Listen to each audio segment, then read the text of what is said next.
Estimados hermanos y hermanas, el Señor nos dé su paz.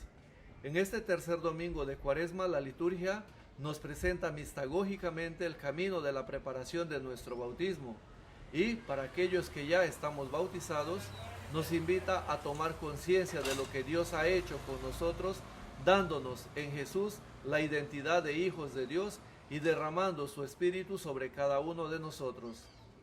De hecho, el estribillo del Salmo 94 nos dice: ojalá escuchen hoy su voz, no endurezcan su corazón. En una forma optativa o condicional, el Señor deja la libertad de cada uno para optar hacia Él. La primera lectura, que está tomada del libro del Éxodo, capítulo 17, los versículos del 3 al 7, nos presenta la protesta del pueblo de Israel en Rafidín, una zona del desierto del Sinaí. Allí el pueblo decidió protestar contra Dios al no encontrar algo vital de la vida, el agua, en medio de la aridez del desierto. A pesar de la acusación del pueblo a Moisés por haberlo llevado a un desierto, el texto nos da información diciendo que Dios se encuentra sobre la roca del Horeb, en el lugar que nos evoca la zarza ardiente, llamado Monte de Dios. Estando Dios allí, le da las órdenes a Moisés para que golpee con la vara del mismo modo como golpeó las aguas del Nilo, para que se manifieste la acción prodigiosa de Dios cuando el agua del Nilo se volvió roja como sangre, pero en esta vez para que fluya el agua de en medio de la roca. No es extraño ver en el desierto, en Tierra Santa, los manantiales de agua, a la que los hebreos llaman Eín, o los árabes Wadi, porque el desierto de Israel no es un desierto de dunas como sucede en el Sahara, sino como una especie de formación de rocas áridas donde pueden brotar dentro de ellas un oasis en medio del desierto. Lo interesante del relato es que el pecado del pueblo de protestar contra Dios en el desierto se encuentra en el mismo capítulo que narra la alianza de Dios con el pueblo en el Sinaí. El relato se hace interesante en el sentido de que el pueblo, antes de presenciar este acto unilateral de Dios de establecer su alianza, se percata de la debilidad del pueblo, la necesidad que parecen ser más importantes a sus sueños y sus esperanzas.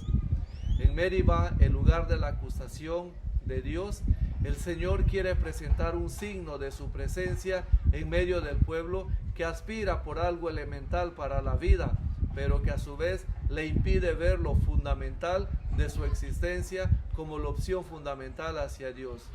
Dios sacia a su pueblo una y otra vez, el pueblo no se percata de la acción prodigiosa de Dios. El Evangelio, tomado de San Juan capítulo 4, los versículos del 5 al 42, nos presenta a Jesús que se detiene cansado junto al pozo de Jacob y entabla el diálogo con una mujer de Samaria mientras viajaba hacia Jerusalén. El texto nos advierte de una cuestión cultural de hostilidad entre judíos y samaritanos, pero hay otro tema más delicado, como es el caso de un hombre que tenga que hablar con una mujer en un espacio público sin ser su esposa, tal como aparece en el texto. Hablando de pozo, la tradición bíblica sostiene que este es el lugar, es el punto del encuentro esponsal. Tal es el caso de Rebeca, de Raquel o de Séfora. El contexto de este relato es claramente el bautismo que realizaban Juan y los discípulos de Jesús. Jesús toma la decisión de salir de Judea para dirigirse a Galilea, pasando por Samaria. La narración de la samaritana con Jesús es un tema bastante conocido para todos nosotros. Igualmente, el desenlace del relato no nos es ajeno. En la trama, gradualmente se va llegando al tema central de la confesión en Jesús como el Hijo de Dios, el Salvador del mundo. Desde esta perspectiva podemos ver que esta narración es una elaboración catequética que nos lleva a ver en el hombre Jesús, el Mesías, el Hijo de Dios que ha venido para saciar nuestra existencia con el agua de la salvación para toda la humanidad y para hacernos partícipes en el banquete del reino. La temática comienza con una necesidad básica de Jesús, reafirmando su dimensión humana de estar cansado y sediento. Junto a esto aparece un diálogo poco común, algo inusual entre un hombre y una mujer, en un horario que no es apropiado por la fuerza del calor. Aparentemente, Jesús es presentado cansado y sediento. Sin embargo, en el relato se ve que es la samaritana la que busca el agua de la vida, la que nunca más le dará sed. El diálogo lleva a un primer acercamiento sobre la identidad de Jesús, no ya como hombre judío sediento y cansado, sino como un profeta que viene a revelar la situación de irregularidad de los samaritanos de frente a la alianza y la rebeldía de corazón de frente a sus cohermanos los judíos. Dios a los dos pueblos viene a ofrecerle la posibilidad de la unión y de la salvación.